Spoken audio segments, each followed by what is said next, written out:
Now, an entirely different matter. Last week, even more economic data continued to confirm that inflation is hammering working families all across America. In October, consumer prices saw their steepest spike in 3 decades, the worst inflation surge in more than 30 years. When I was back home last week, I heard constantly from Kentuckians who watched their gas prices and grocery prices literally soar. This is happening in every single state. Last month was the 5th straight month in which national consumer prices rose at least 5%.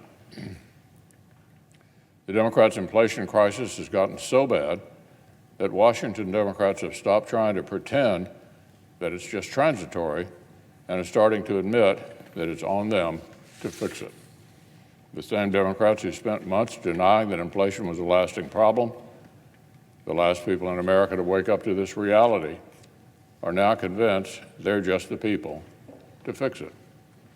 But their supposed solutions are more of the same absurd policies that helped dig this hole in the first place. After months of mostly ignoring the problem, President Biden finally responded to last week's inflation data by insisting that, quote, reversing this trend is a top priority for me.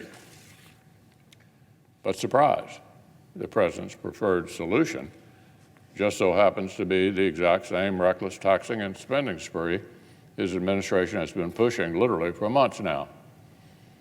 They cooked up this massive multi-trillion-dollar spending spree back when they were just saying inflation wasn't a major problem, and it was still time to spend like crazy. But now, miraculously, that exact same spending binge happens to be their prescription to fight inflation.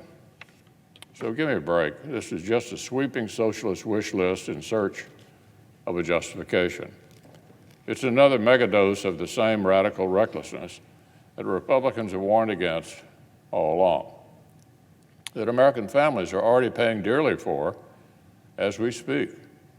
But so far, Democrats seem intent on grabbing the hot stove yet again, and it's American families who stand to get burned.